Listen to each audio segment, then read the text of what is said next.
Guys. I'm planting wheat today. Dad's running the beans right now. He's right over there.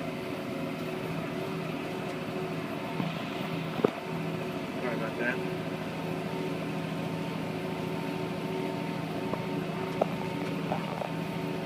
The weather finally broke. This ground is pretty heavy, but we gotta get this wheat in. I'm sure it should come up. There's a little drill, but we've never owned a no-till grain drill. We've always rented them, and this is a little advancement in the farm.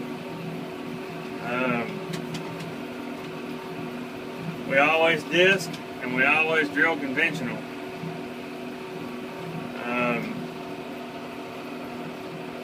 There's no way that we'd be able to get this ground disc and just be balling up, and it'd just be. I'm sure we could try it, but we'd probably be wasting a lot of fuel trying to get this work down with a little bit of. It's going to rain in a couple of days, and we still got a lot of beans to run. And we still have a lot of wheat we want to plant. We got the wheat out. That's basically a cover crop wheat that we will use for hay. The feed for the cows came first.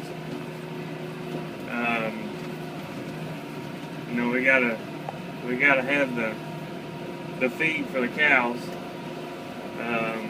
We got a field of barley planted. That's for the sows and the hogs next year. Of course, we got corn.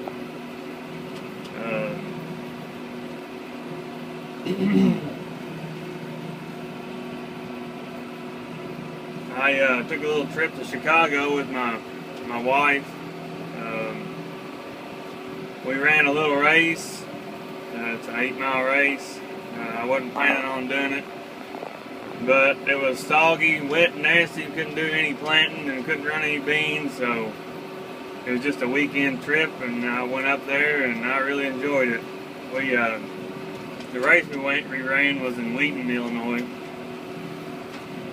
but I really enjoyed seeing the farmland up there. It's extremely flat in northern Indiana, and the windmills and all that stuff. I've not done a whole lot of traveling, and being I grew up on a dairy farm, we never left. So my wife is helping me out and showing me a few things around the world, around the U.S. anyway. This kind of looks funny, this setup of this tractor.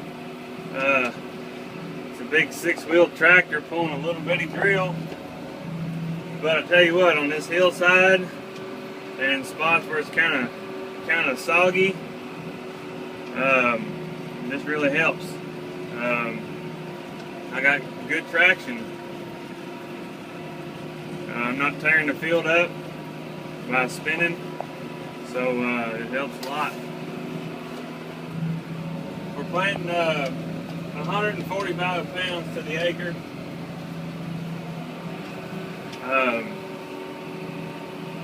That's enough.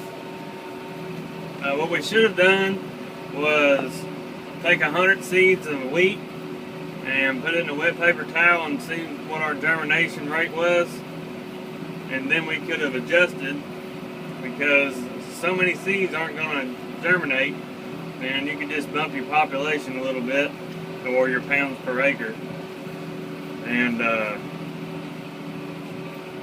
you probably get a more accurate setting.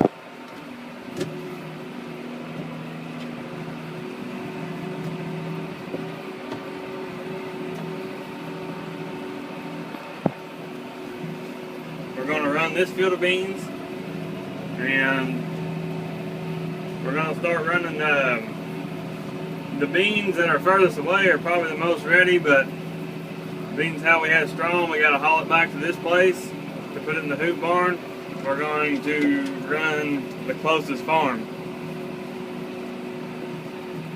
So in case we don't get enough planted, we'll have enough close instead of having to haul it so far. The straw anyway. The other farm, we're going to plant cover crop after the late beans and roll that and put in silage corn next year. Grow the wheat.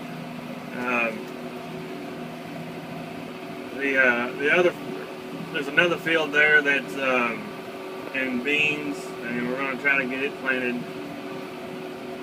We have our certified seed out, so we're in good shape there. I'm kind of happy that we got this drill, because this field is, as you can tell, it's got some hills in it, and I gotta slow down here. This is a washout right here. I don't like washouts, so hopefully we can get a cover crop in there to keep it from washing out. This is the cow pasture back in here. You can tell we feed the round bales up here. But this year we're trying something new. I had all that hay equipment, and since we hire our round baling done, the hay ground we just square belted and put it in the loft, and we're feeding them just like we did the dairy cows.